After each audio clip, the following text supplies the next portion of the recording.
Cet après-midi, je vous propose une lecture dans le second livre des rois, dans l'Ancien Testament, au chapitre 19 et à partir du verset 1er. Deuxième livre des rois, chapitre 19, à partir du verset 1er.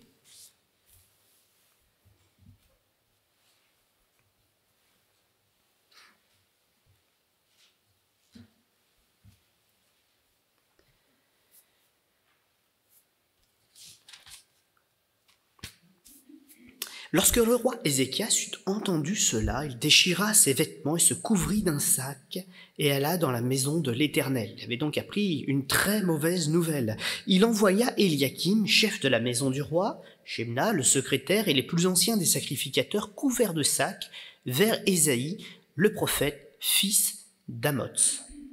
Et ils lui dirent, « Ainsi parle Ézéchias. Ce jour est un jour d'angoisse, de châtiment et d'opprobre, car les enfants sont près de sortir du sein maternel et il n'y a point de force pour l'enfantement. Peut-être l'Éternel, ton Dieu, a-t-il entendu toutes les paroles de Rabshaké, le roi d'Assyrie, son maître, afin que son maître a envoyé pour insulter le Dieu vivant, et peut-être l'Éternel, ton Dieu, exercera-t-il ses châtiments à cause des paroles qu'il a entendues. Fais donc monter une prière pour le reste qui subsiste encore. » Les serviteurs du roi Ézéchias allèrent donc auprès d'Ésaïe, et Ésaïe leur dit, « Voici ce que vous direz à votre maître. Ainsi parle l'Éternel. Ne t'effraie point des paroles que tu as entendues et par lesquelles m'ont outragé les serviteurs du roi d'Assyrie. Je vais mettre en lui un esprit tel que, sur une nouvelle qu'il recevra, il retournera dans son pays, et je le ferai tomber par l'épée dans son pays. » Rabshaké, s'étant retiré, trouva le roi d'Assyrie qui attaquait Libna, car il avait appris son départ de Lachis. Alors le roi d'Assyrie reçut une nouvelle au sujet de Tirhaka, roi d'Éthiopie. On lui dit, « Voici, il s'est mis en marche pour te faire la guerre. » Et le roi d'Assyrie envoya de nouveau des messagers à Ézéchias en disant, « Vous parlerez ainsi à Ézéchias, roi de Juda, que ton Dieu, auquel tu te confies, ne t'abuse point en disant, Jérusalem ne sera pas livrée entre les mains du roi d'Assyrie. Voici, tu as appris ce qu'ont fait les rois d'Assyrie à tous les pays, et comment ils les ont détruits, et toi, tu serais délivré? Les dieux des nations de mes pères, que mes pères ont détruites, ont-ils délivré? Gozan, Charan, Réphetz, et les fils d'Éden qui sont de Télassar? Où sont le roi de Hamath, le roi d'Arpad, le roi de la ville de Sérar-Vaïm, d'Ena et d'Iva? » Ézéchias prit la lettre de la main des messagers et la lut. Puis il monta à la maison de l'Éternel et la déploya devant l'Éternel, à qui il adressa cette prière. « Éternel, Dieu d'Israël, assis sur les chérubins, c'est toi qui es le seul Dieu de tous les royaumes de la terre. C'est toi qui as fait les cieux et la terre. Éternel, incline ton oreille et écoute. Éternel, ouvre tes yeux et regarde, entends les paroles de Sankérib, qui a envoyé Rabshaké pour insulter le Dieu vivant. Il est vrai, ô Éternel, que les rois d'Assyrie ont détruit les nations et ravagé le pays, et qu'ils ont jeté leur Dieu dans le feu. Mais ce n'était point des dieux, c'était des ouvrages de main d'homme, du bois, de la pierre. Et ils ont réduit à rien. Maintenant, Éternel, notre Dieu, délivre-nous de la main de Sankérib, et que tous les royaumes de la terre sachent que toi seul es Dieu, ô Éternel. Alors Ésaïe, fils d'Amoz, envoya dire à Ézéchias, « Ainsi parle l'Éternel, le Dieu d'Israël, j'ai entendu la prière que tu m'as adressée au sujet de Sankérib, roi d'Assyrie. Amen. » On arrêtera là cette lecture pour pas qu'elle soit trop longue, mais je vous encourage quand même à lire la suite de ce chapitre et la réponse précise que le prophète remettra de la part de l'Éternel entre les mains de ce roi pour l'encourager. C'est un refrain qui reviendra tout au long de notre vie sur cette terre. Pourquoi moi ? Pourquoi un tel malheur s'acharne-t-il? Pas juste il est passé, mais là il y a vraiment une insistance du malheur. Un roi qui s'en prend à un autre roi, lui-même il est attaqué, mais il retourne voir le premier en lui disant « Mais t'inquiète pas, quoi qu'il m'arrive, je continuerai à m'acharner sur toi ». Il y a de quoi avoir peur, il y a de quoi crier à l'injustice et se dire effectivement « Pourquoi moi ?» On peut avoir un jour un problème de voiture, on peut avoir le lendemain un problème dans la famille, on peut avoir le surlendemain un problème personnel de maladie ou un problème de difficulté, je sais pas, financière par exemple. Une fois, oui, 2 fois, ça commence à être difficile, mais 3 fois, pourquoi un tel acharnement? Parce que bien dissimulé dans les moqueries, bien dissimulé dans l'invisible, il y a un diable qui existe, qui veut notre perte et qui ne veut surtout pas que nous puissions trouver le chemin de la confiance en Dieu, le chemin de la foi. C'est valable pour les gens qui connaissent déjà l'Éternel, mais c'est valable pour tous les hommes. Le diable existe et il cherche à nous perdre. Et son arme, la plus grande de ses armes, c'est la parole et c'est la menace. Il sait écrire des courriers, il sait parler par des interlocuteurs menaçants, agressifs, et même des gens qui reviennent à la charge. Mais il y a une grande vérité dans l'Écriture, c'est que tous nos adversaires sont vaincus. Pourquoi ? Parce que Dieu est en train de combattre dans les lieux invisibles et de manière bien concrète sur cette terre au milieu de nous par la personne de Jésus-Christ. Oui, nous sommes agressés, oui, ce monde est mauvais, oui, ce monde est violent. Oui, c'est normal, non pas parce que Dieu n'existe pas, mais parce que le diable existe.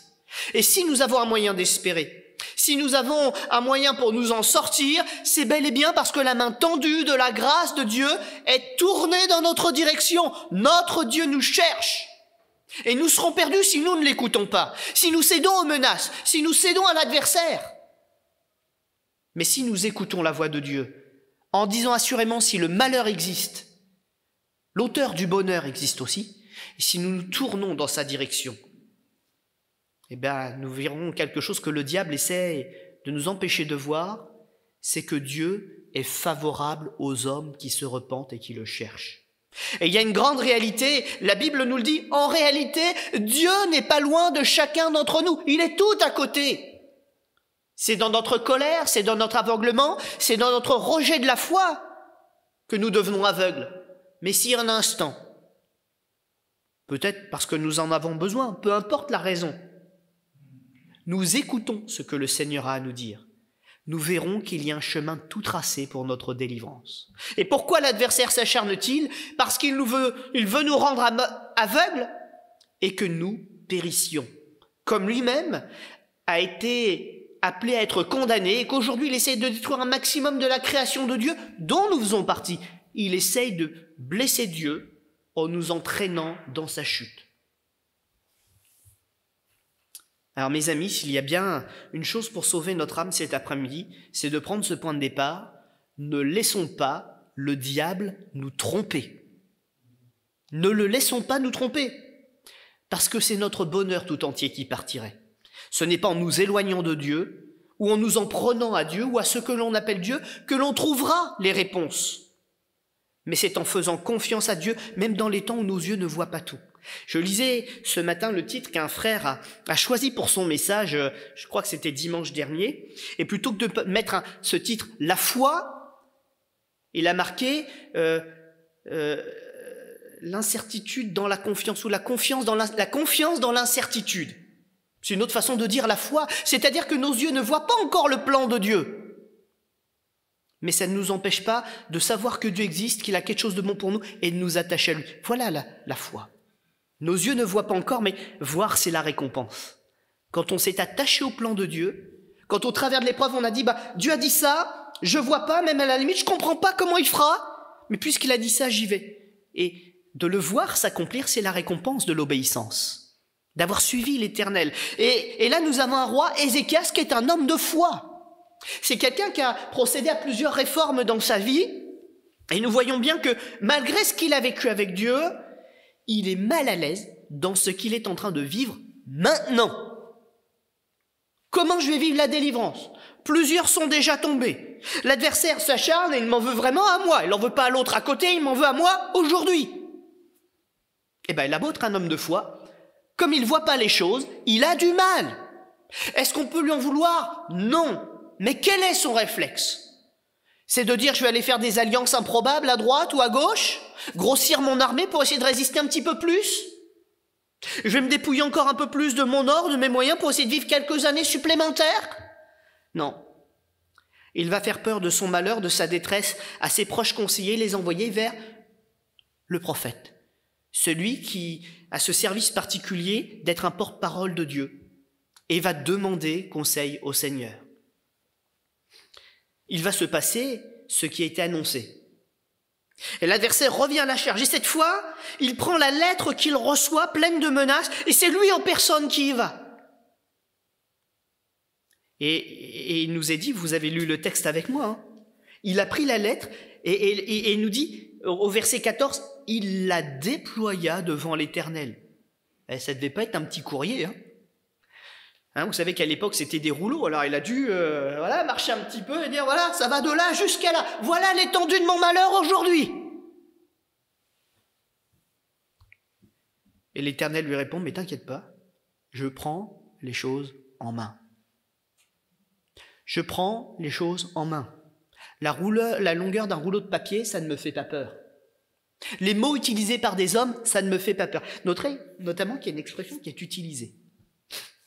Quand ce roi d'Israël, fidèle à Dieu, Ézéchias, envoie ces hommes vont vers le prophète en disant « Voilà les paroles d'Ézéchias, notre roi. » Et vous avez vu l'humour de Dieu, ou plutôt la sympathie de Dieu envers cet homme. Il lui est répondu par la même expression, mais voilà la parole de l'Éternel. L'homme a peur, mais l'Éternel parle pour donner confiance et pour relever l'esprit de ceux qui sont abattus.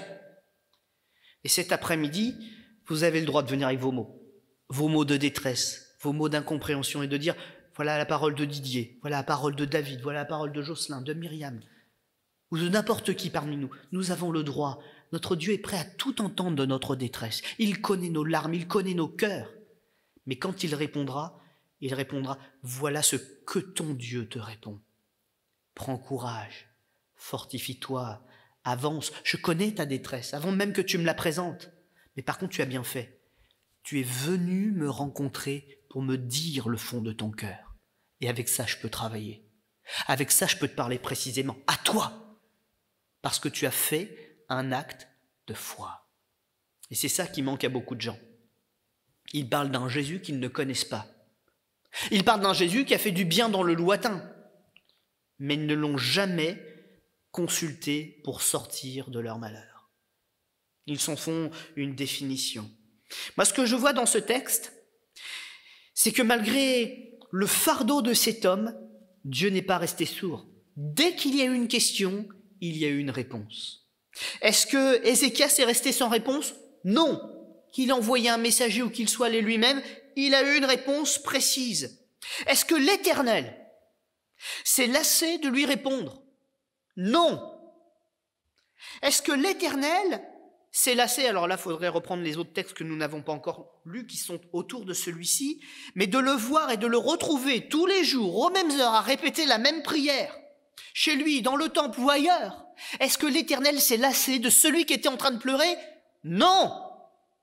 Chacune de ses prières, il en a pris soin pour lui répondre. L'Éternel l'avait choisi comme roi, comme aussi nous-mêmes, il nous a appelés par Jésus-Christ à faire partie de son royaume. Si le Seigneur a mis une approbation sur notre vie, s'il nous a appelés à le rejoindre, c'est pas pour se détourner de nous aujourd'hui. Voilà une réalité. Tant que nous voudrons de Jésus, jamais il ne sera manquant à l'appel de nos détresses. Il s'est levé pour combattre. Et s'il a mis une approbation sur notre vie, lui qui est Dieu, c'était pas pour se tromper en disant « Oh non, je t'ai donné un cadeau, mais je te le reprends ». Jésus n'est pas comme ça.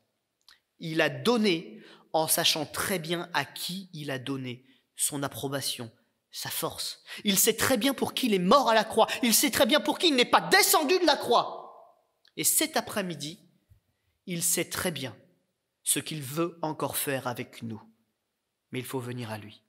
Il faut entendre son appel et il faut accepter Alors là, il y a cette expression que nous avons lue et que nous avons rappelée, hein, de déployer devant l'Éternel les mots qui sont les nôtres, M-O-T-S, et peut-être aussi les mots M-A-U-X, les douleurs, les peines.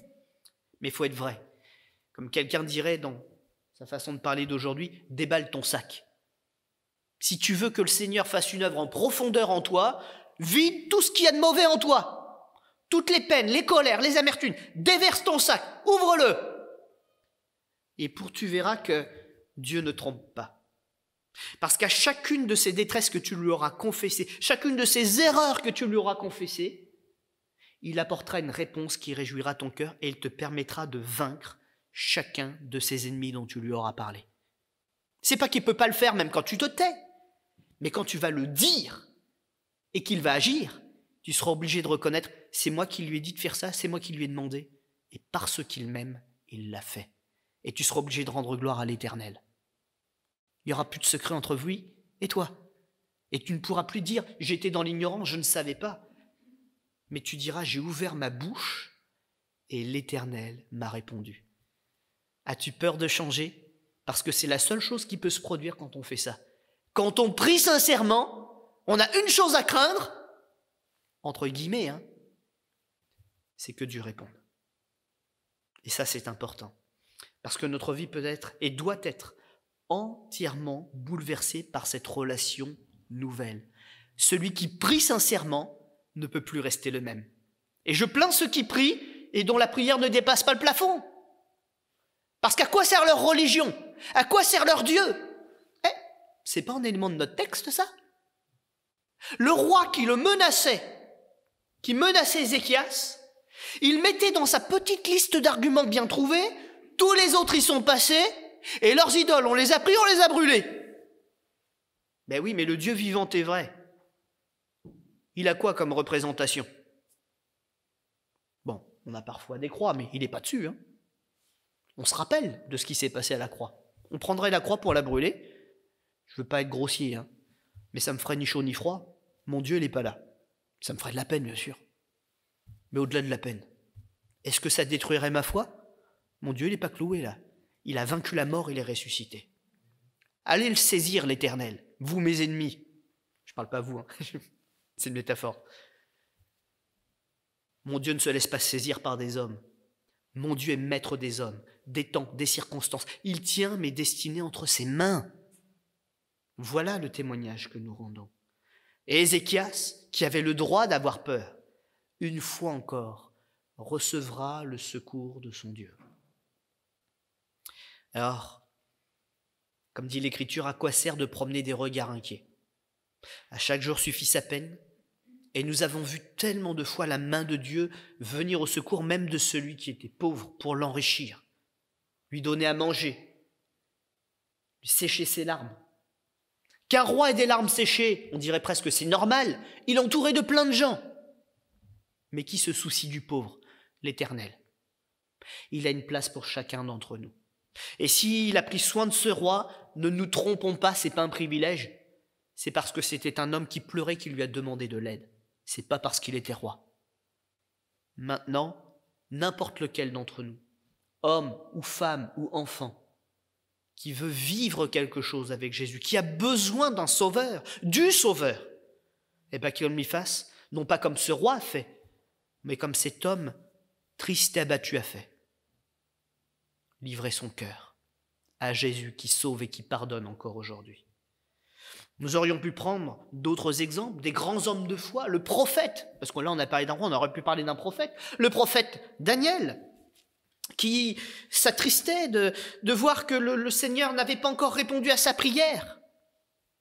C'est pas qu'il avait perdu la foi en Dieu, mais il trouvait que le temps était long, parce que l'ennemi était pressant. Et est-ce que Daniel a douté? Je ne pense pas, mais en tout cas dans son cœur, il y avait une lutte sincère pour dire la réponse, elle arrive quand? Et quand elle est arrivée au bon moment, dans les derniers instants, mais elle est arrivée comme il fallait. Alors il a eu une explication, parfois le Seigneur donne l'explication, il y avait un combat dans le ciel et le diable, encore cette réalité qui s'opposait. Mais si ce combat n'avait pas été mené avant que le message n'arrive, La porte par laquelle il fallait passer, si je peux parler de porte, vous me comprenez, elle n'était pas ouverte. Le message aurait été là, mais ça aurait servi à rien. Parce que Dieu ne se contente pas de répondre, vous savez, c'est un Dieu d'action. Et on ne voit pas toujours avec nos yeux sur l'instant ce qu'il est en train de faire, mais notre Dieu est en train de préparer le terrain pour notre victoire. Il est en train de mener chacun des combats nécessaires. Peut-être y a-t-il un patron qui est un patron arrogant, qui travaille à saper notre morale, qui fait du favoritisme envers des gens qui ne sont pas bons. Mais notre Seigneur s'occupe aussi de lui. Et quand il nous dira que le temps de la souffrance est fini et qu'il nous montrera ce qu'il a préparé pour nous, il se sera occupé des gens de l'ombre. Il aura fait ces choses pour nous.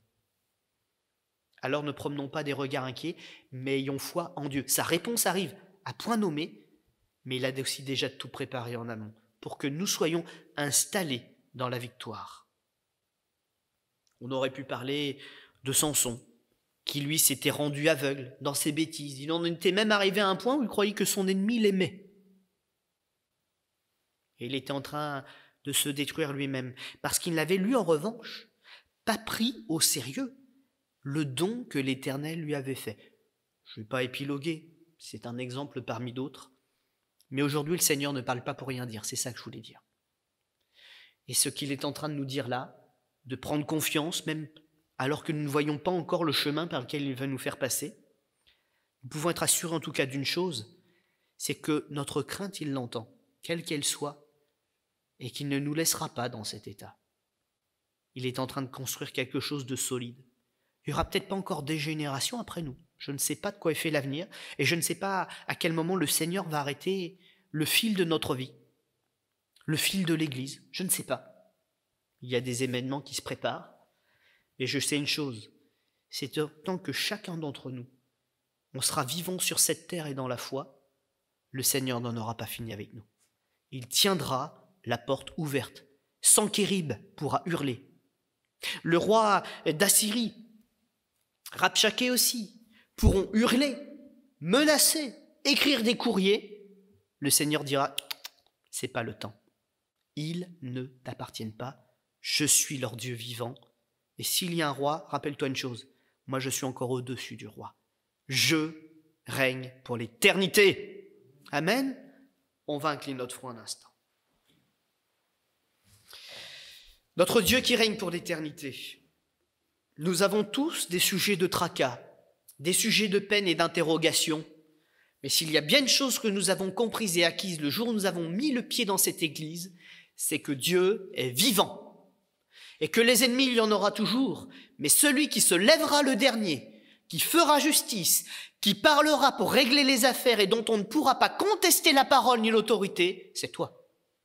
Alors j'aspire et nous aspirons à un mot de ta bouche, un mot prononcé pour notre délivrance, un mot prononcé pour notre encouragement, un mot prononcé pour notre délivrance, un mot prononcé pour nous permettre d'espérer encore en l'éternité et en un avenir meilleur sur cette terre avec toi. Seigneur, un mot de ta bouche délivre le malheureux. Alors maintenant, Seigneur, je n'ai pas peur de dire, Seigneur, j'ai besoin de ce mot pour ma vie. J'ai besoin que tu me parles. J'ai besoin que tu touches mon cœur, que tu touches ma famille, que tu touches mes proches. Mais Seigneur, c'est vrai, commence par moi.